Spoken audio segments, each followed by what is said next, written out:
दोस्तों, पश्चिम बंगाल के संदेश खाली में हुए महिलाओं के उत्पीड़न पर उचित कार्रवाई न होने के मुद्दे पर टाइम्स नाउ नव भारत न्यूज चैनल पर एंकर नाविका कुमार की डिबेट में आए सभी गेस्ट ने अपने अपने पक्ष को रखा। मुद्दा अत्यंत गंभीर व महिला उत्पीड़न से संबंधित है, जिस पर उचित कार्रवाई न होना देश के राजनीतिक पतन को दिखाता है। आरोपित फरार है, वह अब तक सामने नहीं आया है। डिबेट बहुत गंभीर होने जा रही है, इसलिए डिबेट को पूरा देखें। पसंद आए तो ऐसी वीडियो के लिए चैनल को सब्सक्राइब, वीडियो को लाइक व शेयर करें। आइए मुख्य डिबेट को देखते हैं। मिलते हैं अगली वीडियो में। तौसीफ खान भाई, हम बहुत मुद्दों पर डिबेट करते हैं और हम बात करते हैं तो देश की बात करते हैं। ममता बनर्जी हाथरस जाएंगी, हाथरस पर सवाल पूछेंगी और उनका हक है। मैं मानती हूं उनका हक हो। बेटी कहीं पर भी हो, वो चाहे उत्तर प्रदेश की हो, वो चाहे कश्मीर में हो, वो चाहे महाराष्ट्र में हो, वो चाहे साउथ में हो, चाहे बंगाल में हो, बेटी किसी की भी हो, हर किसी को सवाल पूछने का हक है अगर किसी महिला के साथ कुछ भी हुआ। ममता बनर्जी मणिपुर पर भी सवाल पूछेंगी कि प्रधानमंत्री क्यों नहीं गए। मैं पूछना चाहती हूं, संदेश खाली बंगाल में है या नहीं है? वहां की महिलाओं की आवाज मुख्यमंत्री के कानों तक पहुंच रही है या सिर्फ साजिश ही लगता है सब कुछ? अगर कोई महिला कह रही है कि उसके साथ रेप हुआ है, मुझे बताइए कानून क्या कहता है और कानून अपना काम बंगाल में क्यों नहीं करता? नाविका जी, संदेश खाली का मामला जब से सामने आया है, वो मामला तोल पकड़ा जब पोल्ट्री फार्म को जला दिए गए, लॉ एंड ऑर्डर का सिचुएशन क्रिएट हो गया और जब महिलाओं द्वारा रेप का एलिगेशन सामने आया तो एक प्रशासन को जैसे कदम उठाने चाहिए, ममता बनर्जी ने वैसे कदम उठाए। पुलिस फोर्स के वहाँ डिप्लॉयमेंट किया, 144 लगाया ताकि वहाँ कोई राइटिंग, कोई आर्सनी ना हो। दूसरी तरफ उन्होंने क्या किया, तृणमूल कांग्रेस के डेलीगेशन, सीनियर एमएलएज के डेलीगेशन को उन्होंने संदेश खाली भेजा। नेशनल स्टेट वुमेन कमीशन की टीम संदेश खाली विजिट की और 10 महिलाओं पुलिस ऑफिसर का, जिनको लीड कर दी है डीआईजी रैंक की महिला पुलिस ऑफिसर, उनकी टीम को उन्होंने वहां भेजा। ये जो महिला पुलिस टीम है 10 महिला टीम की, उन्होंने हर एक घर पे जाकर के पर्सनली विजिट करके वहां की महिलाओं से बातचीत कर रहे हैं, वहां से इंफॉर्मेशन जुगाड़ कर रहे हैं, उनसे पूछ रहे हैं उनका क्या शिकायत है। और वेस्ट बंगाल पुलिस का छानबीन, इतने दिनों के छानबीन के बाद ये स्टेटमेंट आता है और ममता बनर्जी ने आज इस मुद्दे पे असेंबली में भी जवाब दिया है कि वेस्ट बंगाल की पुलिस कहती है कि मीडिया में जानबूझकर मिस इन्फॉर्मेशन फैलाया जा रहा है। कोई भी सेक्सुअल टॉर्चर का किसी भी महिलाओं ने अभी तक शिकायत नहीं दर्ज की है। स्टेट वुमेन कमीशन के सामने में भी और all women 10 member fact finding team जो कि डीआईजी सीआईडी की ऑफिसर ने अभी तक जितनी भी छानबीन की है, अगर ये मामला दर्ज होंगे उन पे बिल्कुल कार्रवाई की जाएगी। और ये महिला टीम है, मामला दर्ज कौन कराएगा तौसीफ भाई? मामला दर्ज कौन कराएगा? आप कराएंगे, मैं कराऊंगी या पुलिस कराएगी? जो पूछ रहे हैं कि रेप का प्रूफ लेकर आओ। सुब्राष्ट्र जी, वीडियो पर महिलाओं के अपने टेस्टिमोनियल्स हैं। उन्होंने जो कहा हमने वीडियो भी चलाए, हमारी रिपोर्टर उनके साथ खड़े होकर बात कर रही है। तमाम रिपोर्टर्स ने, रीजनल मीडिया के रिपोर्टर्स ने, पूरी मीडिया गलत है, सारी महिलाएं गलत हैं और सही है तो सिर्फ बंगाल का प्रशासन। मैं पूछना चाहती हूं, क्या यह स्थिति है बंगाल में? हम सब झूठ बोल रहे हैं, महिलाएं झूठ बोल रही हैं और सच सिर्फ पुलिस और राज्य की मुख्यमंत्री बोल रही हैं? अनम्यूट कर लीजिए। नाविका जी, अभी तो आपने सुन ही लिया कि इतना ब्यूरोक्रेटिक रिस्पांस मिल गया कि फलना ने विजिट किया, ढिमका ने विजिट किया, सारी महिलाएं थीं, जितनी भी जो डीआईजी थी वो महिला थी, आज मुख्यमंत्री महिला है। मैं क्या करूं उन महिलाओं का, जब किसी भी महिला के अंदर बंगाल में इतनी संवेदनशीलता बची ही नहीं कि वो किस तरीके से उन पीड़िताओं के साथ जाकर के बात करनी है। ये बेसिक सेंसिटिविटी, बेसिक संवेदनशीलता नहीं है तो हम क्या बात कर सकते हैं इस विषय पर? और आपकी बात बिल्कुल सही है कि आज स्थिति यही है कि बंगाल की सारी महिलाएं जो अपने आप को आज पीड़िता कह रही हैं वो गलत है। उसके अलावा मीडिया गलत है, उसके अलावा वो तमाम लोग गलत हैं जो इन महिलाओं के साथ खड़े हैं। सही है तो सिर्फ टीएमसी, सही है तो सिर्फ ममता बनर्जी, और सही है तो ममता बनर्जी के विश्लेषक, इसके अलावा कोई सही नहीं है नाविका जी। तो ऐसे सिचुएशन में जब महिलाएं सामने आकर के, बंगाल की महिलाएं सामने आकर के चक्का जाम करेंगी और उसके अलावा इस मुख्यमंत्री को दोबारा मुख्यमंत्री बनने नहीं देंगी, तभी जाकर के इन नेताओं का दिमाग ठिकाने आएगा। आप देखिए ना, जिस तेवर से सुजाता मंडल जी बात कर रही थी और अभी मेरे बीच में फिर टपक रही हैं, जबकि इनका टर्न नहीं है बोलने का, जबकि इनका टर्न नहीं है बोलने का। सुजाता जी, जब आप बोल रही थी तो क्या मैंने बीच में कुछ भी दखल दिया था? नहीं दिया था क्या मैंने दखल? इतनी तो बेसिक सेंसिटिविटी रखिए, इतनी तो बेसिक संवेदनशीलता रखिए कि बंगाल के मुद्दे पर अगर दिल्ली तक आवाज आ रही है तो आप में कुछ तो कमी रही होगी, कुछ तो आप लोगों से गलत हुआ होगा। या तो आपने सही मायने में अपना जो प्रशासन है वो ठीक से नहीं रखा, या दूसरी चीज ये भी हो सकती है जिसके बारे में आप बात कर रही हैं कि भाई हो सकता है पीआर ठीक नहीं रहा हो। तो दोनों में से जो भी ठीक नहीं रहा उसको ठीक करने की जिम्मेवारी तो टीएमसी की है भैया। आप यहाँ बैठ करके हर व्यक्ति, हर पैनलिस्ट के बीच में अगर बोलेंगी तो ऐसे काम नहीं चलेगा सुजाता जी।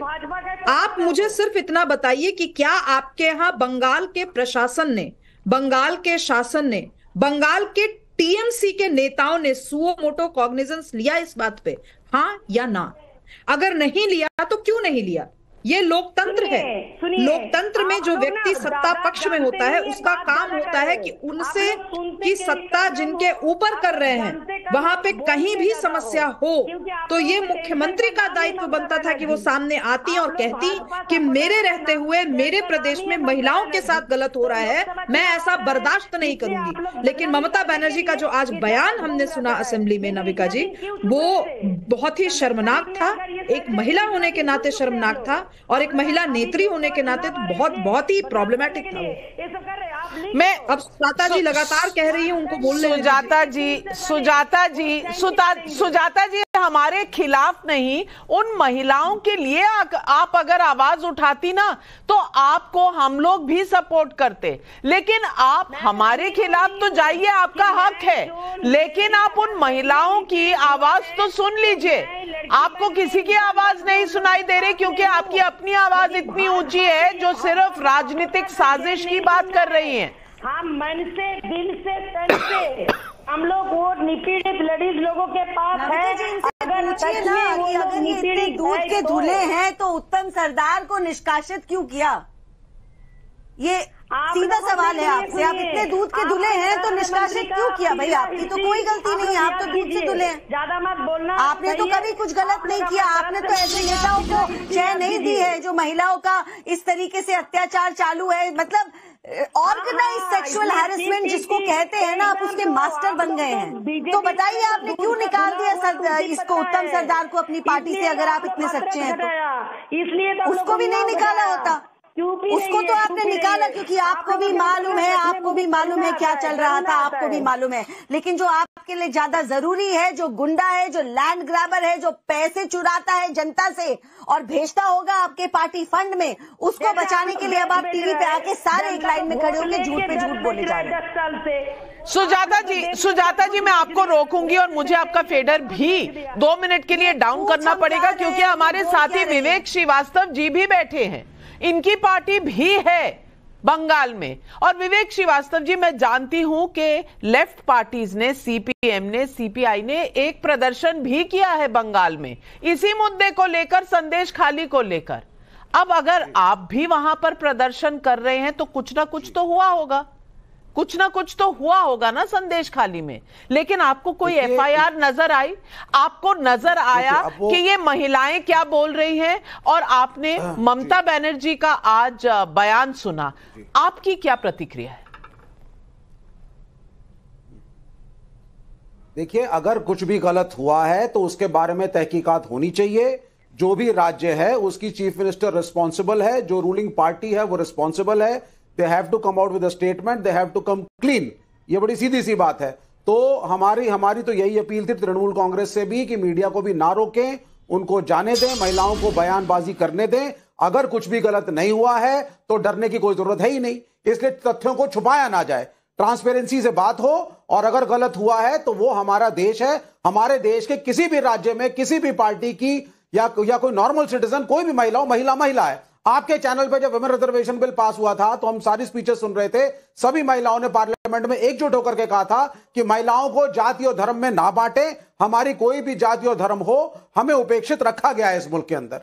तो इसमें अच्छा, लेकिन अब बीजेपी का लेकिन मॉरल राइट नहीं है प्रश्न पूछने का। बीजेपी का मॉरल राइट इसलिए नहीं है, उसके दो कारण। नंबर 1, ये वहां पे राजनीति कर रहे हैं, ये कह रहे हैं साहब जो अक्यूज्ड है वो मुसलमान है, जो विक्टिम्स हैं वो हिंदू है, इसका एक कम्युनल कार्ड है, इसलिए हिंदू वर्सेस मुसलमान करो और हम हिंदू के चैंपियन हैं, वोट हमको देना। ये गलत है। महिलाओं पे अगर उत्पीड़न हुआ है उसमें हिंदू मुसलमान करना ये गलत है बीजेपी का। दूसरी बात, अगर आप एनसीआरबी के डेटा को पढ़ेंगे, 65,000 केसेस एक साल में उत्तर प्रदेश में महिला उत्पीड़न के हैं, जिसमें घृणित से घृणित अपराध है। क्या योगी आदित्यनाथ से भी चारू प्रज्ञा रेजिग्नेशन मांगेंगी? और जब हम जंतर मंतर पे गए थे समर्थन देने इस देश की उन लड़कियों को जो रेसलिंग में लड़ती थी, तो कहा गया ये तो जाट वर्सेस राजपूत है और ये लड़कियां जाट समुदाय की हैं, इसलिए ये हमारी पार्टी के खिलाफ है। ये तो साहब कांग्रेस वाले कम्युनिस्ट करवा रहे हैं। विवेक श्रीवास्तव जी, आपको बीजेपी से रोष है, ये अपनी जगह बिल्कुल जायज है, लेकिन इस वक्त बंगाल की बात हो रही है। बंगाल में आपके लीडर कलकत्ता में भी और बशीरहाट में भी वो प्रोटेस्ट कर रहे हैं, लेकिन आपको बीजेपी की गलती नजर आ रही है, ममता बनर्जी की नहीं। वहां अधीर रंजन चौधरी कल संदेश खाली जाने की बात कर रहे हैं, लेकिन ममता बनर्जी को सिर्फ राजनीतिक साजिश नजर आ रही है। तौसीफ खान, मेरा सवाल आपसे है कि आपकी इंडिया गठबंधन का कुछ हो या ना हो, अगर कांग्रेस, अगर लेफ्ट पार्टीज, अगर बीजेपी प्रोटेस्ट कर रहे हैं और महिलाओं की बातों को आगे रख रहे हैं, तो दाल में कुछ काला है या नहीं? ये पुलिस को और राज्य के प्रशासन को क्यों नहीं नजर आ रहा? इसका जवाब आप देंगे या जवाब देना बंगाल में फैशन में है ही नहीं? नहीं, देखिए, संदेश खाली में हर किसी को जाना अलाउड है और कोई भी पॉलिटिकल पार्टी, चाहे बीजेपी, क्या केवल बीजेपी ही आवाज उठा सकती है, सीपीएम और कांग्रेस भी आवाज उठा सकते हैं संदेश खाली में अगर कुछ जुल्म हो रहा है कहीं पे भी, बंगाल में हो चाहे देश में हो। अगर कहीं पे कोई गलत होता है किसी भी जनता के साथ, तो उस जनता के मुद्दे को आवाज उठाना यही तो काम है एक राजनीतिक पार्टी का। और अगर सीपीएम और कांग्रेस कर दी तो वो बिल्कुल उनका हक है, केवल बीजेपी नहीं करेगा, तृणमूल खुद करती है। यही वजह है कि तृणमूल ने अपने पीटीआई की रिपोर्ट पढ़कर बता दूं, मैं आपको पीटीआई की रिपोर्ट पढ़कर बता दूं, the CPM supporters led by party central committee member Sujan Chakraborty walked in front of Bashirhat College till they were stopped by the police in front of the Bashirhat SP office, a distance of a little more than 3 kilometers.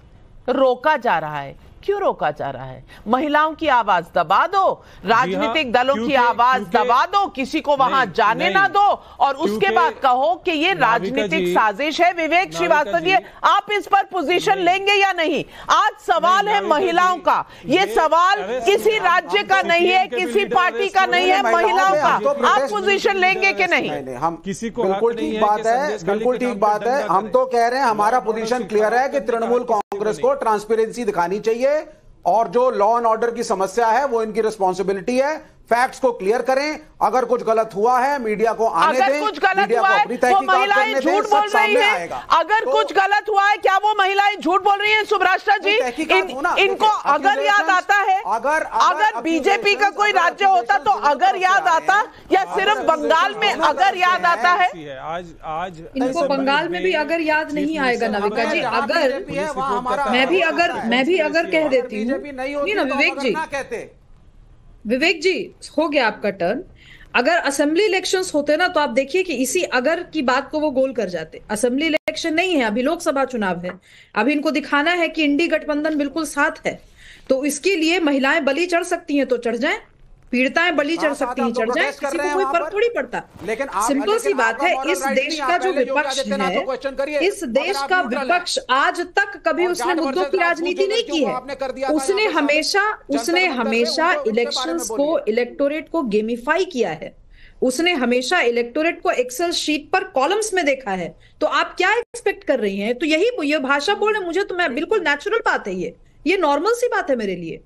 इस देश की हर महिला के लिए ये बहुत normal सी बात है, ये इसी भाषा में बात करेंगे। बस असेंबली इलेक्शन आने दीजिए, जहां पर लेफ्ट और टीएमसी आर पार होंगे, जहां पर लेफ्ट और टीएमसी आपस में झगड़ रहे होंगे, वहां पर देखिए फिर ये अगर मगर की भाषा नहीं होगी। जितने तीखे तेवर के साथ आज बात कर रहे हैं विवेक जी, उतने तीखे तेवर की भाषा नहीं है, वो तीखे तेवर गायब हो जाएंगे।